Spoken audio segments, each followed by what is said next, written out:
Welcome back to Just Some Perspective podcast. I got another reaction for you today. This one is going to be interesting. Why Americans are drinking less alcohol than ever. Reaction. And I think that's a really good thing. I myself am happy to say I also decided to give up alcohol completely just a few years ago. And I used to be a former big time party guy, animal, you name it. I think most of my generation, the millennial generation, can relate. So with that, let's begin. Is turning its back on the bottle. Alcohol sales are down, bars are emptier, and a new generation is ditching booze faster than ever. It seems like America is finally sobering up, and that has to be a good thing, right? Well, I mean, for the health of Americans and people, yeah. Is it good for business and whatever? No, but hey, reality is more complicated. Behind the falling statistics lies a story you can say that again. with some surprising downsides. On today's episode of the Infographic Show, we're looking at why Americans are drinking less alcohol than ever before. Back in the late 1800s, the average American drank the equivalent of about 17 to 21 pints of pure alcohol a year. But to the temperance movement, any amount was too much. So in 1920, even though that average had already fallen to 15.6 pints, the U.S. kicked off a period of prohibition.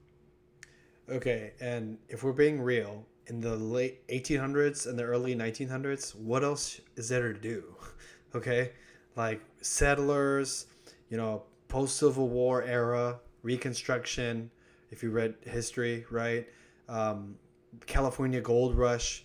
Like after providing for the family and getting education and working on the farms or whatever, which I'm sure most people did, and you had to, right? There's not much else to do for entertainment purposes. So yeah, of course you're gonna drink. The official reported consumption rate fell to zero, but that didn't mean Americans had given up the hooch. It just meant that people were drinking in restaurant basements and barber shops with secret back doors. The wealthy got by with private stockpiles and bribes for the police, and by 1929, New York had around 30,000 of those underground clubs, so-called. Wow. Yeah, clearly prohibition did not work, and it probably will never work because you're just going to drive everything underground. The same can be said for the war on drugs. Yeah, which goes back to like the whole why cartels are so successful moving product across borders. Look, there's a huge demand. Okay, there's a huge demand, and even in the movie Sicario, they're like, unless we can figure out how 20% of Americans, stop demanding these products, then we're gonna have to control the supply somehow, right? So, supply demand. Unfortunately, it's all a market. It's all products and services, including this. So. Speakeasies. Throughout the country, there were hundreds of thousands of illegal distilleries, from large places run by Italian and Irish mafia to the backyard rural operations of dirt poor but enterprising moonshiners. Moonshine, baby. Yeah. I mean, turning good old wheat and your produce into good old moonshine to get you drunk as hell. Meanwhile, shady doctors were writing about 11 million prescriptions each year for whiskey, brandy, or gin, often prescribed Yeah, there's nothing uh, spe- uh, peculiar about that at all. Giving a freaking prescription for alcohol. up to 1 pint of spirits every 10 days. They claimed it cured the flu, high blood pressure, even a dicky stomach. Still, Okay, with that being said, is there like some traces of alcohol or methanol or something like that in cough syrup and stuff? I'm not a scientist, but I'm sure there's some kind of a substance similar to it. You know what I'm saying? The goal is to kill bacteria or whatever inside the body. So I'm sure it's like the components or chemistry is somewhat similar. But anyway, don't quote me. I'm not a biologist. prohibition looked like it worked, for a while at least. The estimated consumption rate drastically decreased, and so did many of the problems associated with heavy drinking, such as liver damage. With so many backyard operations, the cheap stuff was often dangerously bad, bad enough to blind you or even kill you. And when you push something people desperately want underground, you get violent, chaotic capitalism. Crime rate Chaotic capitalism. That's a nice way to put it. I mean, you could say we already live in one. Rates exploded during Prohibition. The mafia ran the streets and paid bribes to a nest of hungry, corrupt officials. The U.S. government missed out on almost $11 billion in taxes, not to mention all the lost jobs in the... Holy shit. This is the 1920s? My God, that's... Oh my God, that's an insane amount today, but my God. Brewing industry. So in the end, the experiment failed, and it had started well enough, with consumption rates just 30%. Yeah, to say the least, it failed. Yeah. Of pre-prohibition levels, but that soon increased to 60 to 70% as the years went on. The message was clear. Americans wanted their alcohol. After prohibition, If anything, there's like nothing more American than alcohol. You know what I'm saying? Because like, what is America? What does it represent? Like freedom, right? Free to live and do as you please within the law and so forth. So if there's anything that kind of symbolizes freedom in like a beverage form. Does it make sense? So when you start to like limit people's desires or something because of religious or, you know, whatever reasons, health reasons or so, we live in a country where we would rather have the option to have a choice for ourselves compared to someone else making the choice for us, which honestly, I stand by that. I think it's better. Like, yes, the individual is empowered to make choices to their liking, right?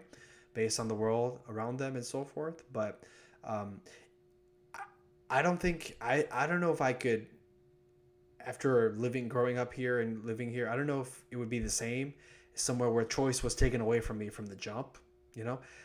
It's kind of like when you're a kid, you don't want something as much as when it's taken away from you, like a toy car, you know, a baseball bat, basketball. Like you might enjoy those things, but until it's taken away from you, you really want it then, you know, in my experience. Ended in 1933, drinking stayed relatively low, only about 8 pints per person a year. By the mid-1940s, it had already doubled, and by the late 70s and early 80s, Americans were drinking nearly 21 pints annually. Even in the 2020s, during the COVID pandemic, rates were still close to that peak. That's a lot. That is a lot, man. Ooh. But now there's a shift. Most people still drink, but it's the heavy users doing the heavy lifting. A record share of Americans are choosing to quit alcohol entirely. In 2024, one of the Americans that have quit alcohol entirely, praise the Lord. Just 58% of Americans said they drank. A year later, that number had fallen to 54%, the lowest drinking rate Gallup had recorded in 90 years. By the way, Gen Z, good on you guys for being like at the forefront of the no drinking movement, because I heard they're, generously speaking, they're like the first generation to like not drink or barely drink at all. So cheers to y'all. For most of the 20th and 21st centuries, drinking rates stayed between 60 and 71%. There were some lower years in the 1990s, which we'll try to explain later. They never fell as low as 54%. And from the looks of it, even more Americans may soon be giving up alcohol altogether. First, we need to see who exactly is behind all the quitting. From 2023 to 2025, women reported giving up alcohol at higher rates than men. Back in 2023, drinking rates in both sexes were at 62%. But by Are we including all the divorced 40-plus-year-old women with their wine and cats? Because that's a large percentage of people today. 2025, women had dropped to 51%, while men were at 57%. The biggest shift came from white Americans plunging from 67% to 56%. Among non-white adults, I'll be honest, man. In the past, being a previous drinker, a former drinker, yeah, honestly, though, you white people love to drink. Like they can drink. They would set the record with drinking, and the rest of us minorities would be like, yeah, we can't touch them, and we were okay with that. There was barely any change, slipping from 54% to 52%. When it comes to age, it's the younger generations leading the shift. Among the Good job, Gen Z. 18 to 34-year-olds, drinking fell from 59% to 50%. For those and my fellow millennials out there, fellow like late, early millennial, whatever, like congrats if you made the decision to also quit. I highly support that. I think you're making a good decision for your life. Age 35 to 54, it dropped from 60% to 56%. Older Americans, by contrast, have kept their drinking habits. I'm in that age bracket at 35 and up, but I did not keep my drinking habit. But there is another reason why Americans are putting down their glasses, and it's to do with how much they earn. Among people making $40,000 or It always comes down to money at the end of the day. Always comes down to money. less, drinking rates fell off a cliff from 53% to just 39%.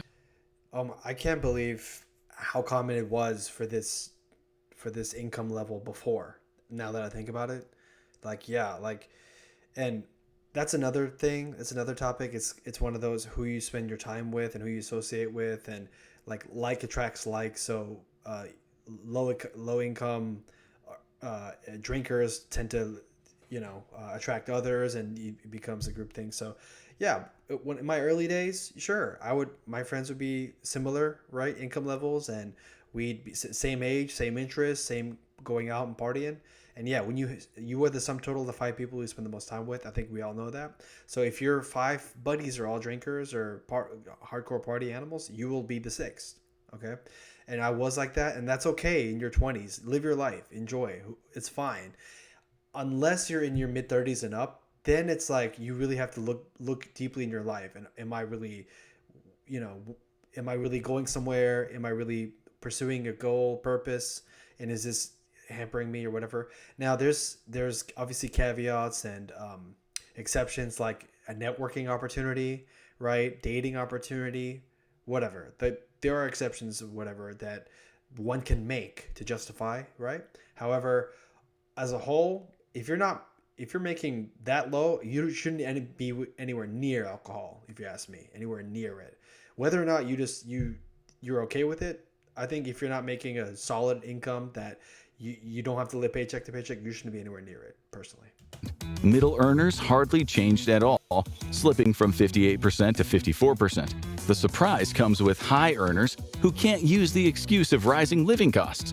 In 2023, nearly 80% said they drank, but by 2025, that number had fallen to just 66%. What is maybe the most surprising is that it seems to matter who you vote for.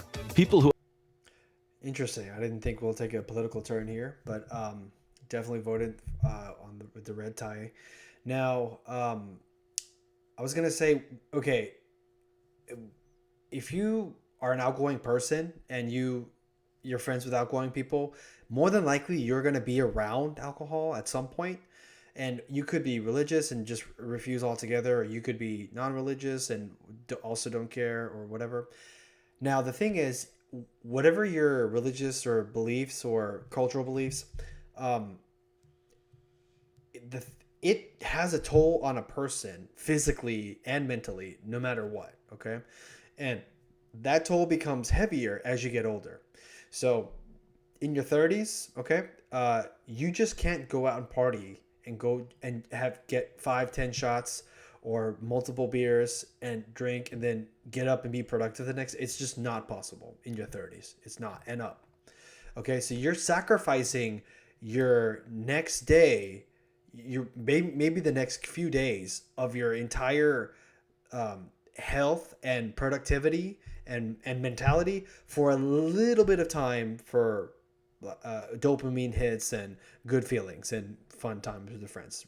Really, that's what you're doing. And obviously most people are going to drink at night, right? If you're drinking in the day, that's a whole other thing, but exceptions included.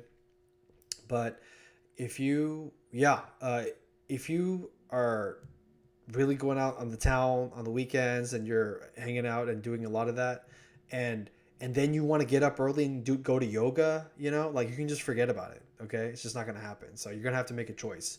So what's more important? Your health, your fitness, your home, your family, your goals, your podcast, or having a few drinks at the Saturday night. Right. identify as Republican reported drinking at rates of 65% in 2023, down to a staggering 46% in 2025. For Democrats, there's hardly been any change, from 64% to just 60%. Now that's an interesting number breakdown between the left and right.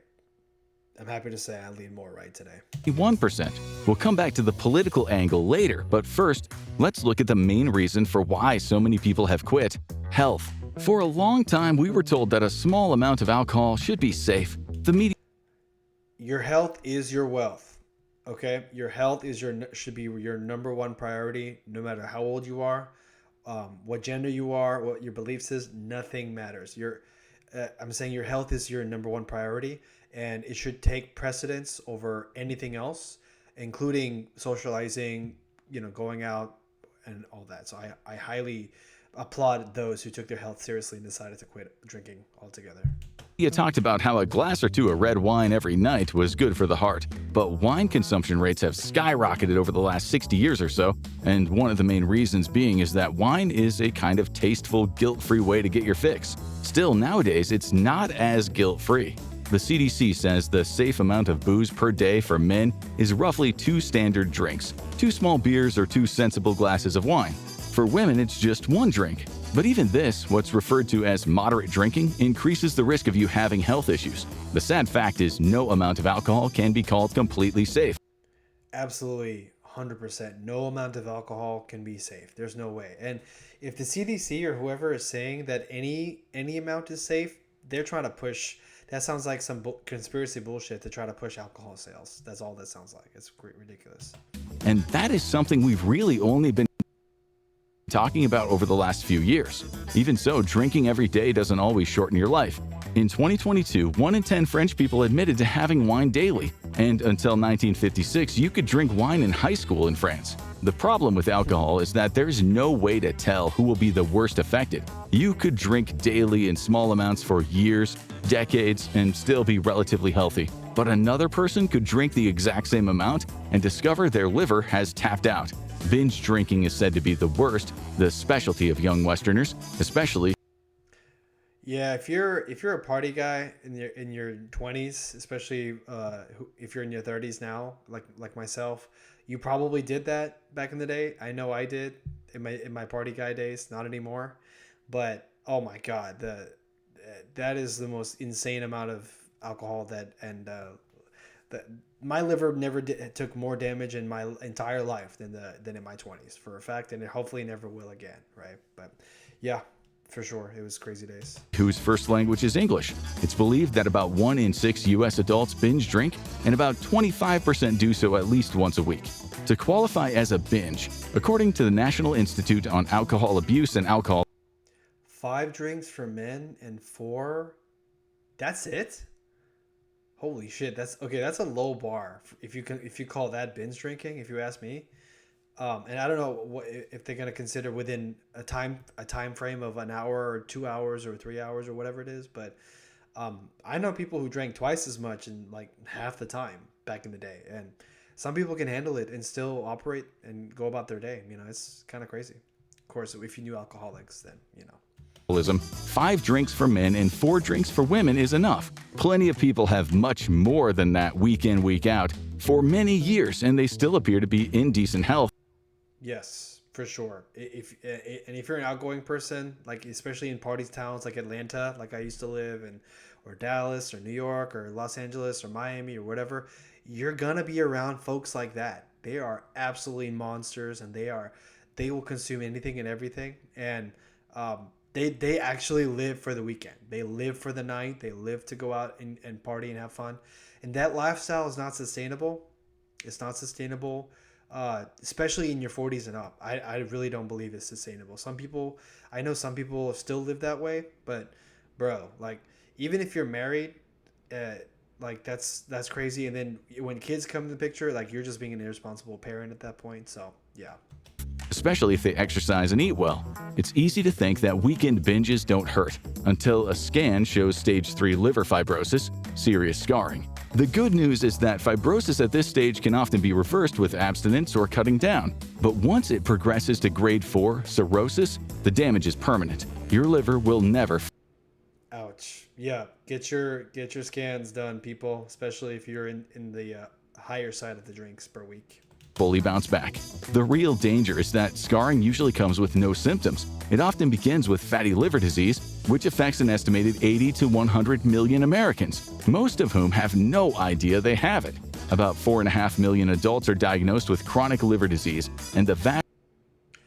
And speaking of that, the obesity rates, which I don't have the numbers on hand, but they're really high in America too.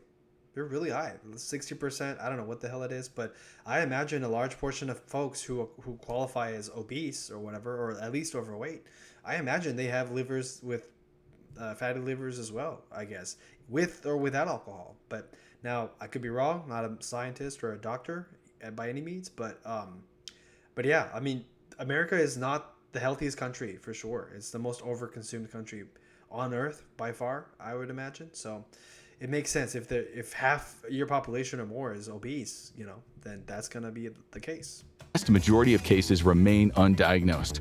Alcohol is a major cause, but so too are poor diet, obesity, viral infections, and genetics. See, all the above: poor diet, obesity, viral infections, genetics.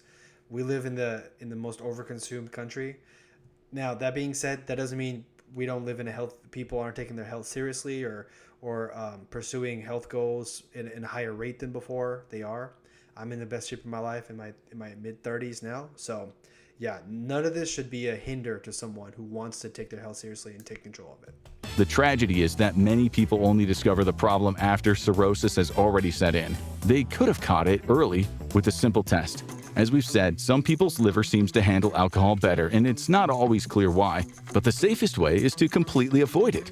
In 2025, that's common knowledge, but it wasn't in the past, and it Definitely common knowledge. Just avoid it, and you will not have any problems related to it. Simple, right? it's not just your liver at risk. The U.S. Surgeon General recently called alcohol a well-established preventable cause of cancer. Drinking raises the odds of cancers of the mouth, throat, esophagus, breast, liver, colon, and rectum. Then there are cognitive effects. Long-term Damn, he just listed like 5 different forms of cancer and all that can be affected by drinking. So if that's not a reason to stop, I don't know what is. drinking can cause alcohol-related brain damage, leading to speech and coordination problems, confusion, and memory loss. Even short-term alcohol can leave you depressed or incredibly anxious after a binge. But it is more than just body and mind. About 40% of violent crimes in the U.S. involve alcohol. It reduces your ability to reason, strips away Yeah, you don't say. It reduces your ability to reason. Obviously, a drunk person. Have you ever seen a drunk person? I'm sure if you're listening, you have, or been around people. They have no control. You have no control of your actions. Okay, very little. Your brain processing speed goes down like 100% almost. Okay, and obviously, if you, like me, back in the day, I would probably just pass out. And if you're somewhere that's not feasible, right, in public, you're in trouble, right? So you have to figure some shit out. And now, as a former Uber driver as well, you could say that's a big reason Uber is invented. But holy shit, the worst possible passengers are the drunk ones, by far, by a mile. The worst is the drunk ones, and I got to a point where I stopped driving as the bars started closing. No, no, sir, not picking up drunk people. I know, I understand that's their purpose is to get home safe, and yeah, don't drink and drive, obviously. But as a driver, it's the worst because like they'll yell, scream, no control, even potentially make a mess in your car, if you know what I mean. It's really bad. So yeah, all that's to say it's all caused by simple alcohol, and just by eliminating it, going cold turkey, you're going to eliminate a lot of problems in your life. inhibition and makes you reckless. The numbers are shocking. Alcohol is involved in 37% of sexual assaults, 27% of aggravated assaults, 60% of intimate partner violence. Holy shit. Intimate partner violence? I didn't even know that was a category. Oh my god. And by alcohol included, look at the number. And 40% of homicides. And on the roads, about 34 Americans 40% of murders are alcohol related. That is a large number, and it's not even the majority of them. That's insane. die every single day in alcohol-related crashes. For years, much of that was downplayed. And honestly, I live in Texas, and the rate of drunk driving incidents is still pretty high. It was much higher before Uber, but now it's still pretty high. And unfortunately, a large portion of accidents on a regular basis is caused by alcohol is involved in some capacity. And you even the victim has nothing to do with alcohol. They could be simply the victim of a drunk driver themselves or whatever, right? But It's much lower now thanks to Uber and whatever, hopefully. But yeah, it's been there, right?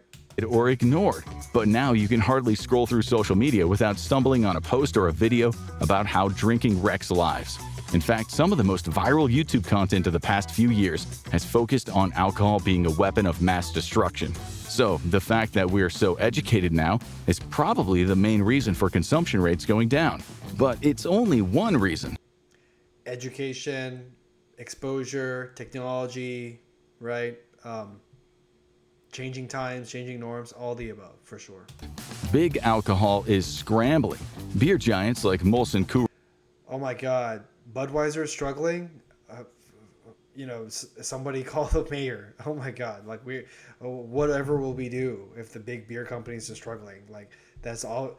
Their product has caused harms to millions of people, even though they choose to do that themselves. Yes, and it's technically just a beverage, and you have to be certain age to drink and all that stuff. Yes, however, they're still the manufacturer of the product that does impact all the above. So Coors and Anheuser-Busch InBev have been rolling out new lines of non-alcoholic drinks. Sure, 0% beer has been around for decades, but until now it was never marketed as.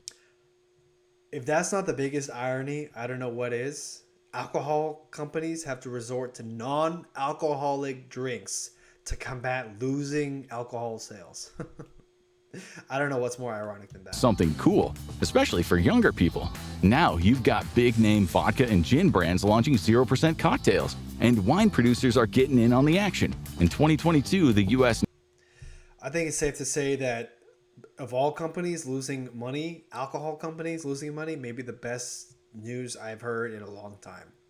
Okay, if you have stake in a alcohol company, if you have stock, whatever, too bad. Whatever. That's what happens. It's called disruption. Okay. Every business in history has gone through that. Okay. Before Amazon, there was Walmart. You know what I'm saying? Before Walmart, mom and pops, whatever. Okay. That's been the case throughout history. Always something changes, disruption happens, and business makes impacts in business world overnight. So yeah, I'm not upset with that news. What's one bit that alcohol sales are down. Non-alcoholic drinks market was worth about $395 million. By 2024, it had grown to $829 million, and by 2028, analysts project it'll expand by another $4 billion.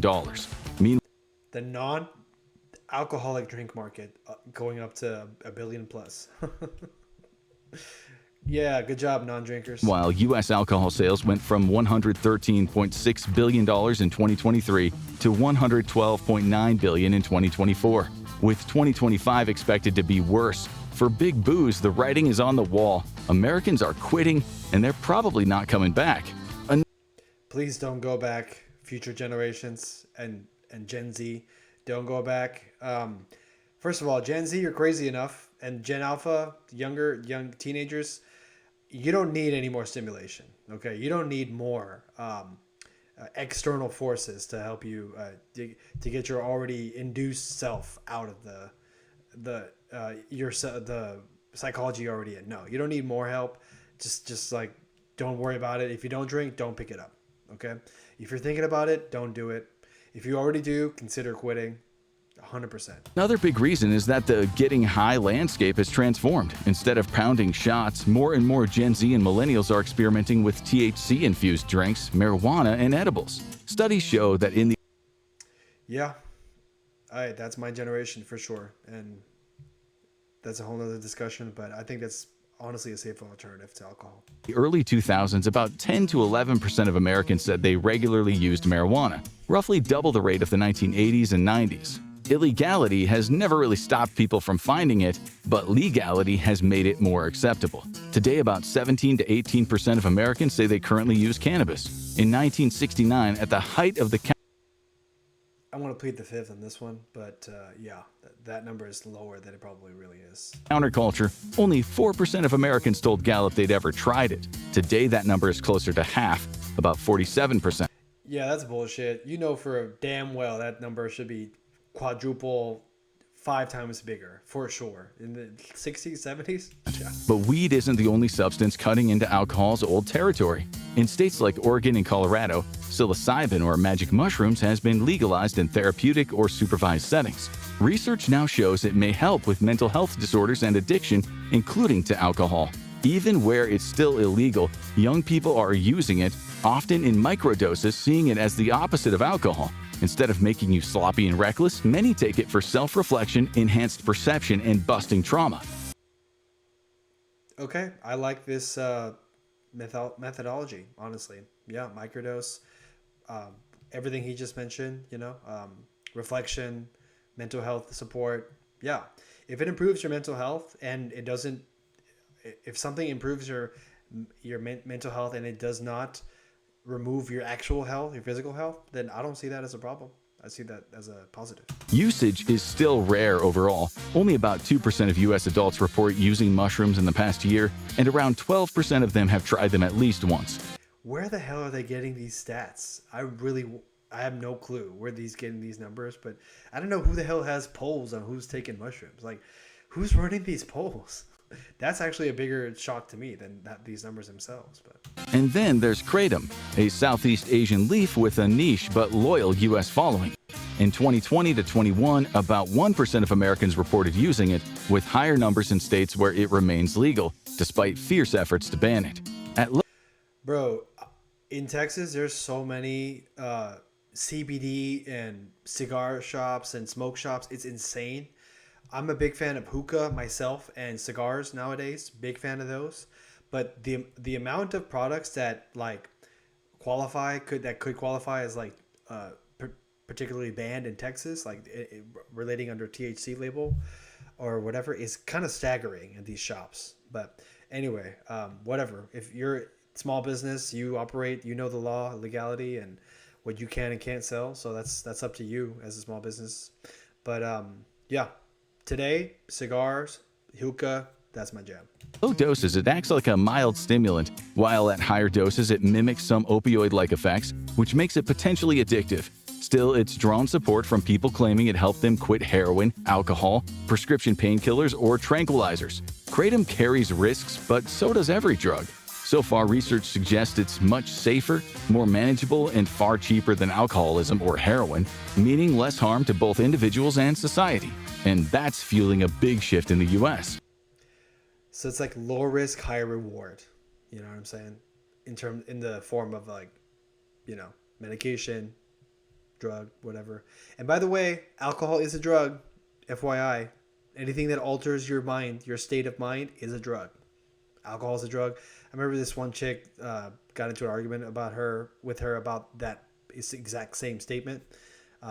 Anyway, a long time ago, but yeah, it's definitely a drug. Young people are asking, why is one drug legal while another, statistically less dangerous, isn't? The media goes into overdrive if one That's a damn good question. single person is suspected to have been harmed by weed, kratom, or mushrooms. Yet many hundreds of Americans die every single day from alcohol or alcohol-related events. Gen Z is paying attention to this, so young people might be more discerning about what they put into their body. Meanwhile, dependence on prescription drugs is everywhere. Around 24 million Americans took benzodiazepines in Jesus, 24 million whatever? That's a crap ton. 2023, many abusing them. About 1 in 6 U.S. adults are on prescription meds for mental health, the highest rate in history. And for Gen Z, the share is even higher, 30. Yeah, and as we talk about mental health a lot in this channel, and as much as I am a proponent for taking care and taking charge of your mental health, I'm not a proponent for relying on drugs to do that, pills and so forth. Now, I understand that's what mental health therapists and licensed professionals will probably just prescribe based on the patient, and everyone. We're all dealing with something: anxiety, depression, bipolar, ADHD, whatever. Some symptoms and forms of those things, right? So yeah, that is the easiest solution for a lot of people. And by the way, there's a big pharmaceutical company that's backed by that, but I digress. You don't need drugs to take control of your mental health. It's simply things that don't require drugs, prescriptions.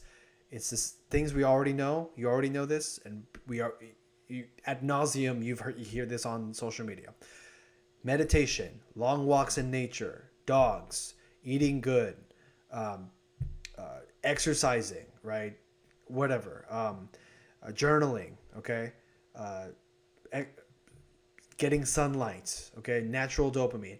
All that will automatically improve your mental health by a huge factor. I can't even describe. So you don't need pills. You can just do the old-fashioned way of how taking care of mental health. 4% take prescription drugs and 19% self-medicate, according to a recent study. That is another reason fewer people are reaching for alcohol. They're already on something that changes their factory settings. And opioids haven't gone away either. In 2020 and 2021, 12.7 million American adults took them and 8.6 million misused them. From 1999 to 2023, prescription opioid overdoses killed over 300,000 people. Today, millions of Americans still turn to pills instead of alcohol, but many others are choosing softer drugs over both, and some are rejecting it all, going sober. I'm a proponent for just going sober, cold turkey, okay, and getting over that. If you need to rely on that, like you're dependent on it, that's an addiction. That's not good. It's not good for a quality of life. And if you pursue a higher quality of life, health, wealth, and success, you're gonna have to figure that out.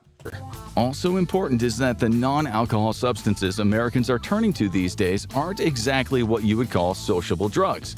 So it's no surprise that the shift away from alcohol mirrors another trend. We are True. It's so true. By the way, this is probably clear, but it's mostly a social thing, okay?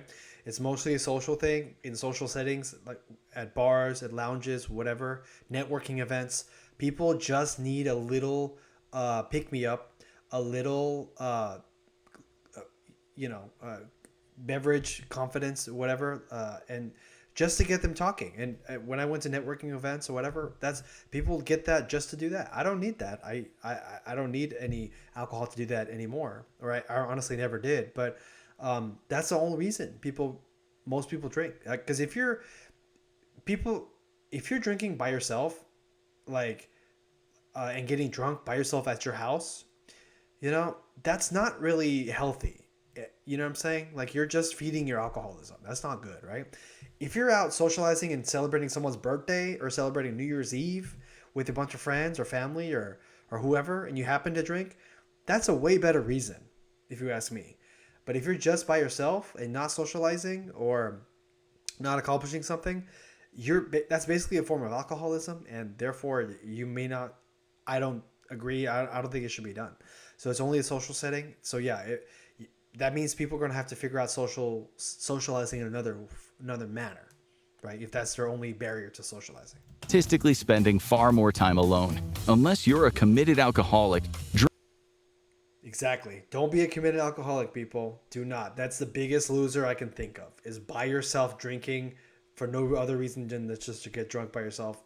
Don't do it. Drinking alone often feels depressing, especially when you're young. And experts warn that isolation itself is terrible for both. Exactly. Depressing, you're a loser. Yes. By yourself, and you're in your house with no one around for no other reason. 100%. Mental and physical health, which means that quitting alcohol might not cancel out the damage loneliness is already causing.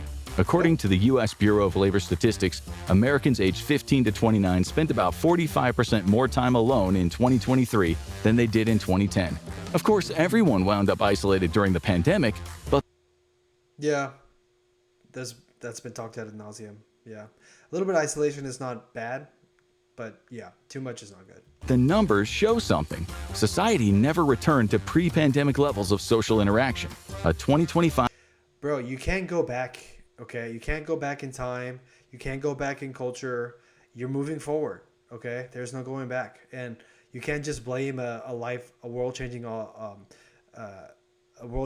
like COVID 2020, and you can't just think like that can happen and society will not be affected at all going forward. No, it's going to be affected, bro.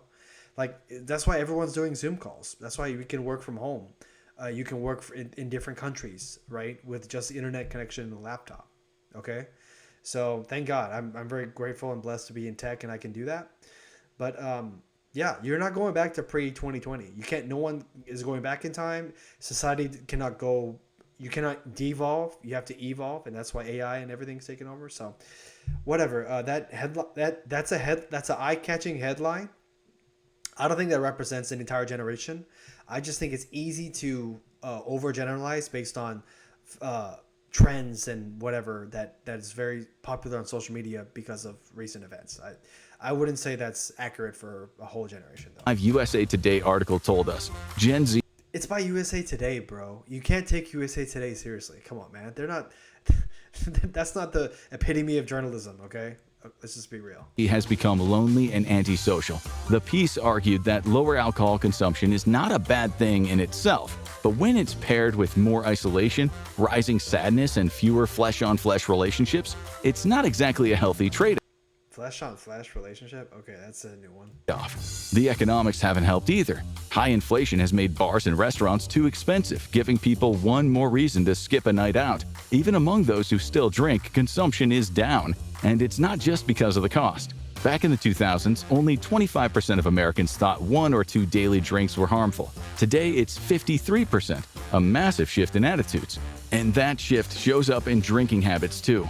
In 2003, drinkers averaged just over 5 drinks a week. By 2025, it was down to 2.8. The same low point America had already hit in the mid-1990s. Nobody really knows why. That's, these data points is really impressive. It's a lot of data. And I'm sure they did their job. This channel is phenomenal, Infographics channel. Check them out. But how the hell did they get this data? I'm really amazed. This insane amount of data. Maybe it was cultural fads, maybe distractions like MDMA. But whatever reason, it didn't last. This time, the signs say it's permanent, and it is not just America, it's happening worldwide. In the UK, Gen Z are following the American lead, drinking significantly less. The BBC said they're cutting back far more than generations before them. Gen Z Australians, too, are at the front of the pack when it comes to just saying no to booze. Work life in the US, UK, Australia, almost everywhere has also changed. In 2024, approximately 21.6% of the US workforce, or 34.3 million people, worked from home. You might think that makes drinking easier, but the reality is different. No, dude, if you're drinking by yourself at home and trying to work online, that's not a good thing. There's no way it's going to help you. 64 million Americans are freelancers. Freelancers often don't get paid unless they produce. It's easy to coast through a hungover day at Happy to be a freelancer myself. the office. It's a lot harder to do that when your income depends entirely on your output. And for the people still stuck in the office, things have changed. That boozy Your income is always dependent on your output. What the hell? I gotta hear a breakdown about this. Like, I understand there's jobs where you don't necessarily have to hit certain numbers or metrics, right, for the future of your job. But like, come on, bro. Every company you have goals and metrics and performance reviews and whatever. Like, there's no way that people don't have targets and whatever. And I don't know. That's crazy. I feel like it doesn't make sense to say that income is not dependent on outcome, your output. It always has been. I think every job has a metrics that they have to rate people on. lunch and the ritual after-work beer were once staples of Western working culture. Not anymore. The Guardian recently said that the days of the post-work pint are fading away. That is good news for bank balances and livers, but it may not be that. No, it's good news for a healthy society. Okay, we want a healthy society, a healthy country, a healthy world. That's good news for all that. And I don't give a shit what company is impacted, beer and otherwise. This is really good news, and we need to see more of this. Great for well-being. Those boisterous pub sessions often help stave off loneliness. By the way, all right, I think we're gonna end this here. That's enough. But in the UK, I didn't realize how many, just the sheer number of young people and professionals, whatever, just love to have a pint after work. They were completely full to the brim in their outdoor patios and whatever. When I was there in April, they were completely packed, and they were just having a drink in their hand and just socializing and talking and enjoying their evening before the sunset and everything. And I was like, wow, that huge numbers. Now, I don't do that. I don't care to have happy hour. I honestly never did, especially when you're trying to pursue greater goals like a podcast or whatever, multiple streams of income, all the above. So you just can't afford to be someone that goes out and does happy hour all the time. You can't, right? Maybe once in a while. But in the UK, I was really astonished by how large number of young people and older professionals, whatever, are just out there enjoying. But yeah, man, I'm very happy to see that this is good for overall society. This is good for a healthier society. It's good for a fit and health conscious society. And health is wealth. Health is wealth. And giving up the thing that causes a lot of health problems is your first step to a healthier individual, which leads to a healthier society. So I'm very happy that Americans are drinking less alcohol than ever. Like I said, I decided to give up 100%, stop drinking 100% no alcohol from the past few years. And I've pretty much, I've stuck to that. I don't think I've had a drink. I can't think of a time I had a drink in the past few years at all. So kudos. If you can relate, have you decided to stop, or what reason you think you want to give up alcohol yourself, or what reasons you think is good, or pros and cons. If you like this, please comment below, let me know. And if you want to see more, please hit the like button and subscribe. With that, this is Mosh signing off, and remember, just some perspective.